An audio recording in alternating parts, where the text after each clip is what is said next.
sa bahay ng pinakamayamang tao sa buong mundo na si Becky. Nandito tayo sa kanyang bodega. Natitingnan natin dito, hindi kami nakalabas kasi marami dito basura na dumadaloy kahit saan. At kahit lumitaw lang ang ulo mo sa bintana, ay malakas na ang impact ng hangin at ang tubig. Kaya hindi kami nakakalabas. Kaya, tingnan lang natin kung ano nangyayari sa labas. Panoorin niyo po.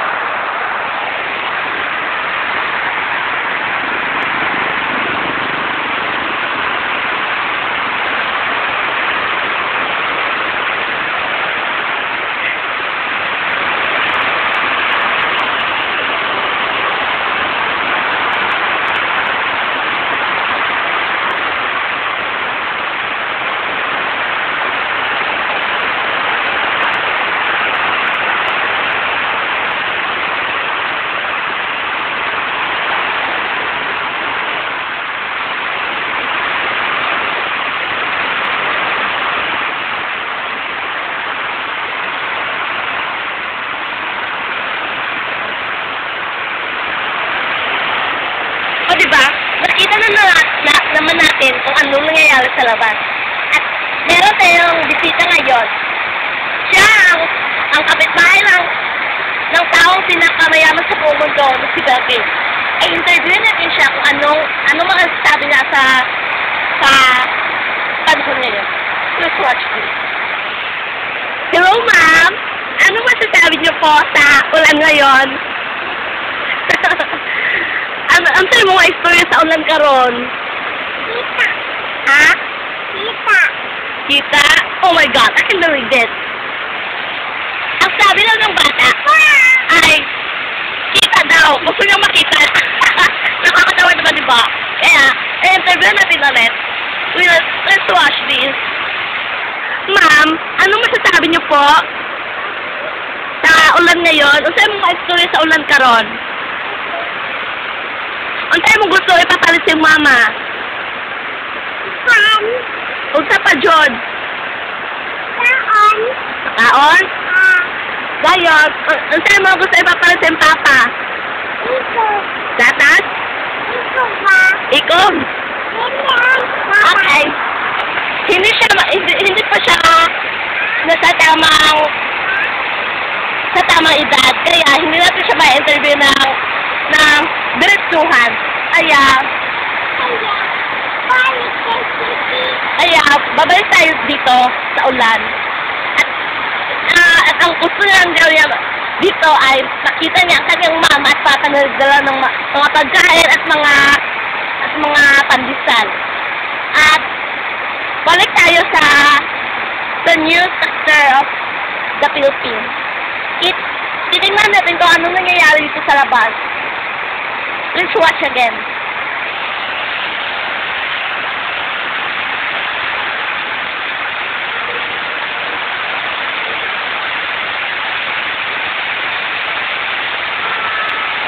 Oh, titingnan niyo yun? Titingnan niyo yun, oh. Yun. Yun yung agos ng malaking tubig sa sapa. Hindi natin gaano makita kasi malayo tayo. At dito, makikita natin yon. Yun o, makikita natin yon ay maliit, pero mababa yun, pinakamababa. Pero pag tingnan natin dito ay adal. Tingnan nyo nga yun o. Yun. Yun, meron pang lumabay. Yan ang tubig na galing sa Pasig River. Hindi natin yan masasabi kung ano kalakas at anong temperatura ngayon kasi hindi tayo pupunta kay Kuya Kim kasi nag-caster ngayon at wala kaming connection kahit isa. Kaya, meron tayong interview ngayon. Ma'am, anong masasabi niyo ngayon sa ulan? Kita. Ha? Kita. Anong ibig sabihin yan? Kita. Ha? Iko. Tata. Are you sure what I'm talking about? Hindi natin siya naiintindihan kasi wala pa siyang malay sa bundok. Wala pa isip dito. Kasi, ito siya, tignan natin. Di ba? Nakita nyo naman, tignan nyo yung batang to. Ikaw ba nakapa? Anong masasabi nyo, ma'am? Anong masasabi nyo, ma'am? Tita. Ha? Tita. Sabihin mong malakas. Lakas. Sabihin mo ng kusog. Tita. Sure na kayo? Sal. Ha? Sal. Lakasan mo. Isan mo. Kusge, kusge. Dito. Pag-hi sa mong mamang papa, din sa TV. Ano? Hi, mama. Sige. Hi, mama. Dinhi sa TV. Hi, mama. Pag-asa na din ako. Hi, mama. Hi, mama. Ang sa'yo mo ipapalit sa iya. Nampal. Thank you for interviewing. I will come back to the report. Ayok, papa. Naiintindihan namin yan at kung ano ang ibig sabihin niya. Kaya, ang masasabi ko ngayon ay sobrang lakas ng ulan ngayon. Hindi natin may isip kung kailan ito matatapos. Good luck. Good luck sa inyo.